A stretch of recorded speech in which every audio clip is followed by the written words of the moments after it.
국민의힘이 휴일인 오늘 긴급 최고위원회를 열고 자녀 특혜 채용 논란에 휩싸인 선관위를 거세게 비판하며 노태학 위원장의 사퇴를 거듭 촉구했습니다. 민주당은 후쿠시마 오염수 방류를 반대하는 어제 대규모 집회에 이어 오늘은 노동자 탄압 규탄 기자회견을 열고 대정부 공세를 이어갔습니다. 취재기자 연결합니다. 손유정 기자. 네, 국회입니다. 네, 국민의힘이 휴일에 최고위를 열었죠. 어떤 말들이 나왔습니까? 네, 김기현 대표와 윤재욱 원내대표를 비롯한 오늘 긴급 최고위 참가자들은 한 목소리로 선관위의 자녀 특혜 채용 의혹과 감사원 직무감찰 거부 방침을 거세게 비판했습니다. 김 대표는 노태학 선관위원장의 사퇴를 거듭 촉구하는 동시에 그동안 민주당에 유리한 선관위 해석이 많았다며 공생적 관계가 아니냐고 날을 세웠습니다. 잠시 들어보시겠습니다. 고이죽부터 썩은 냄새가 진동하는데 여전히 문을 걸어 잠그고 폐쇄적 태도를 고집하며 국민의 요구를 외면하는 조직은 더 이상 민주주의 국가의 기관이라고 할 수가 없습니다. 김 대표는 오늘 최고위 뒤 이어진 비공개 기자 간담회에서도 선관위원장이 사태의 심각성을 모른다며 비판을 이어갔습니다. 국민의힘은 이와 관련해 내일 의원총회를 열고 선관위의 감사원 직무감찰 거부와 관련한 논의를 이어갈 예정입니다.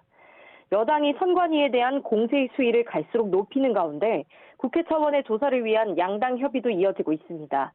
앞서 국민의힘과 민주당은 선관위의 자녀 특혜 채용 의혹을 규명하기 위한 국정조사를 열기로 했는데 현재 조사 범위 등을 두고 실무 협의가 진행 중입니다. 네, 이번엔 더불어민주당으로 가보죠. 민주당은 노동 현안을 두고 규탄 기자 간담회를 열었다고요.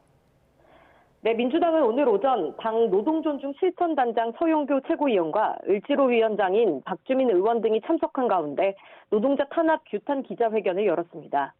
서 최고위원은 이 자리에서 최근 광양제철소 고공농성 진압 과정에서 경찰봉에 노조 간부가 다친 것을 두고 유혈 사태라고 규정하며 국민을 보호해야 할 경찰이 폭력 경찰로 변하고 있다고 비판했습니다.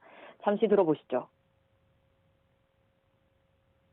평화적인 집회일 때는 폭력적으로 진압해서는 안 된다라고 하는 게 집시법입니다. 그래서 경찰은 집시법 위반을 하고 있고 윤석열 정권은 헌법을 위반하고 있습니다. 민주당은 이와 함께 어제 부산에서 후쿠시마 원전 오염수 방류를 반대하는 대규모 장애 집회를 여는 등 노동 현안과 오염수 문제를 고리로 대정부 공세를 계속하는 모습입니다.